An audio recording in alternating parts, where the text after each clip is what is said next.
Hello so welcome to my channel. आ चुके हैं न्यू वीडियो के साथ। आज लेके आ चुके हैं आप लोगों का ज्योग्राफी सेक्शन का very short question. So class 12 का ये इम्पोर्टेंट वीडियो होने वाला है, क्योंकि ऐसे ही सवाल आप लोगों को देखने को मिलेगा फाइनल एग्जाम के अकॉर्डिंग। सो हम लोग आ चुके हैं सब्जेक्टिव का वेरी शॉर्ट क्वेश्चन।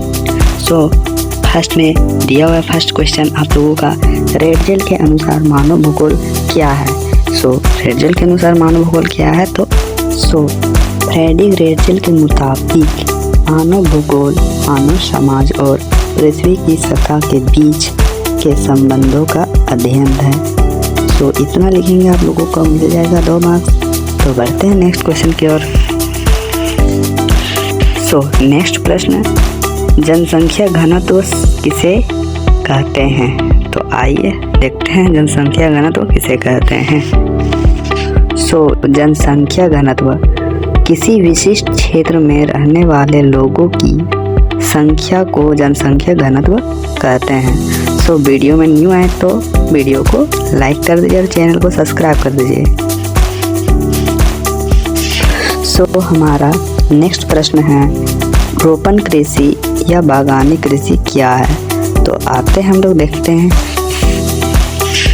रोपण कृषि वाणिज्यिक कृषि का एक प्रकार है जिसमें बड़े भूभाग पर किसी एक विशेष फसल की खेती की जाती है।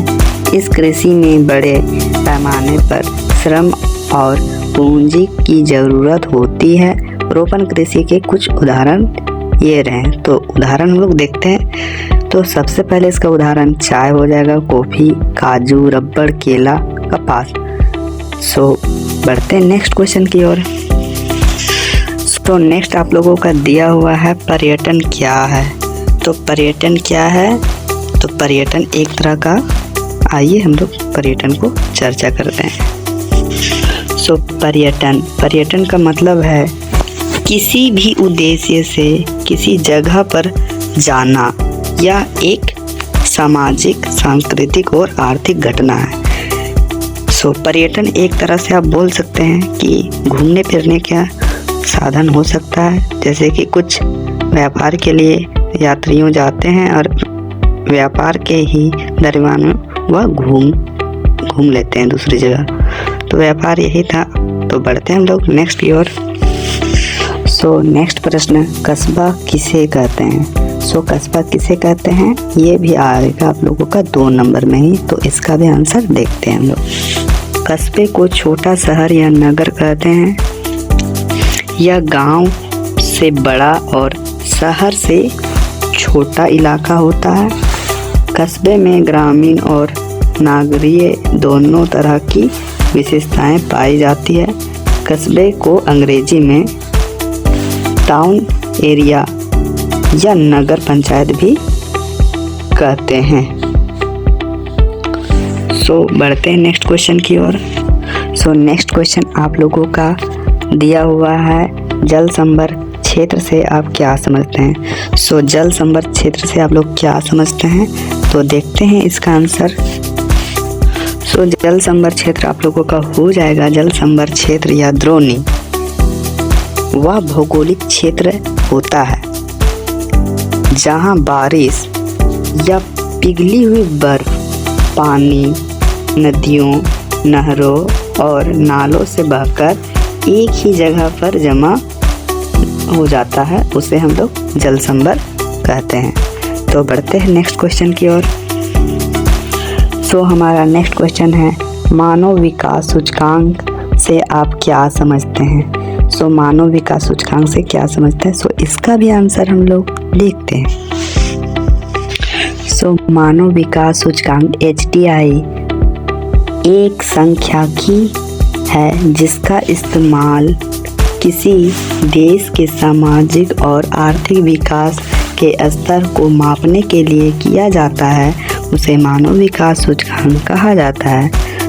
मानव विकास सूचकांक का प्रतिपादन डॉक्टर महबूब उल हक ने किया था। हमारा नेक्स्ट क्वेश्चन, व्यापार संतुलन किसे कहते हैं।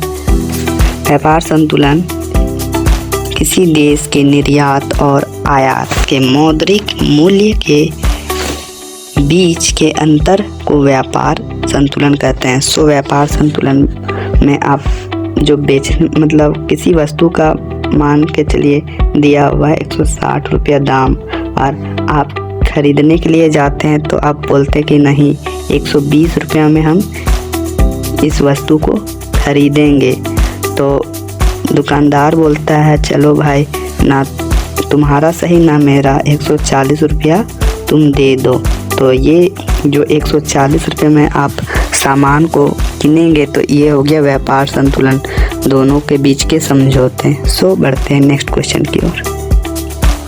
सो हमारा नेक्स्ट क्वेश्चन है प्रदूषण क्या है।